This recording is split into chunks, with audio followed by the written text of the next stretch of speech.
Welcome and thank you for joining us. This week we are going to be studying together on the topic loving God.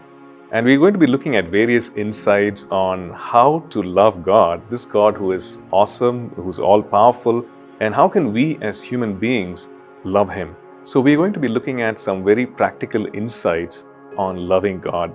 And today we see that loving God is actually a command.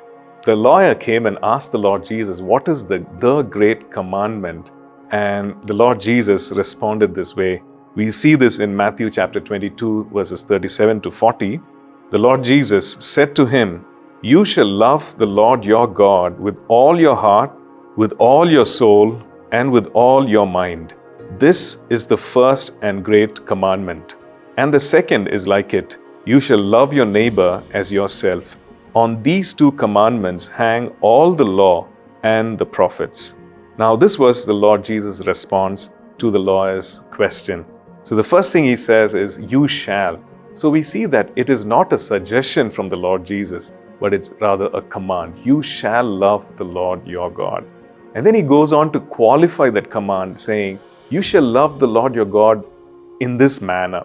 He says, "With all your heart," which means out of your innermost being, from your spirit, you shall love the Lord your God. Then he goes on to say, you shall love the Lord your God with all your soul, which means your desires, your emotions, your feelings, your imaginations.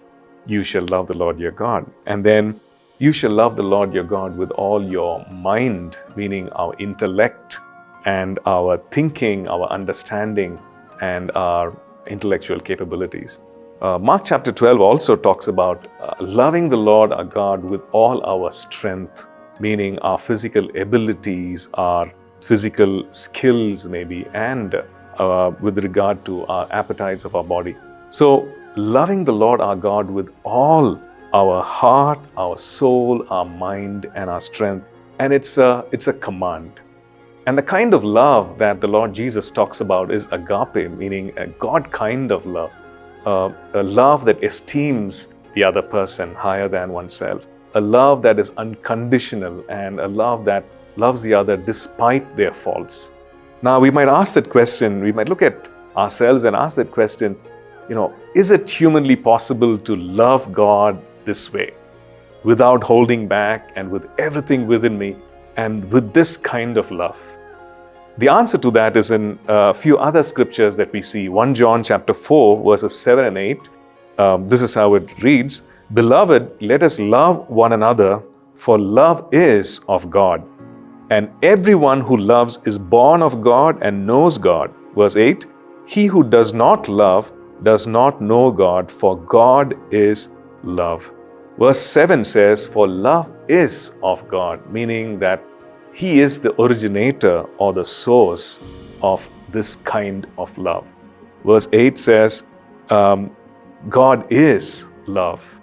That is the very nature of God Himself. This is it. 1 John 4 and verse 19 gives some more clarity, and it says, "We love Him because He first loved us." So that's the key to loving God. So we have this command that we need to love Him.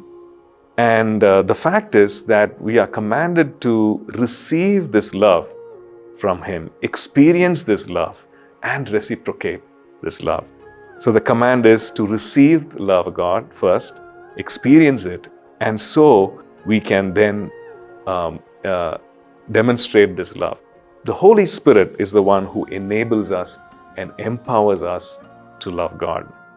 Romans chapter 5 and verse 5 says that the love of God has been poured out into our hearts by the Holy Spirit. So He enables us and He empowers us. So as we pray this right now, let's ask and invite the Holy Spirit to pour afresh His love with a greater measure so we can receive it, experience it, and demonstrate this love.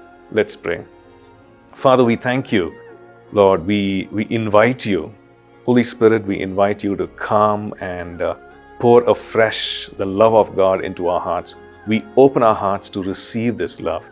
Even as we experience this love, we pray that You will empower us and enable us to love You, to love God, to love people, with the same kind of love. We thank you that you've given us this directive. You, in fact, commanded us to do that, and you're empowering us to do that right now. We thank you. In Jesus' name we pray. Amen. Thank you for tuning in to Living Supernaturally. For more resources to strengthen your spiritual walk, please visit apcwo.org.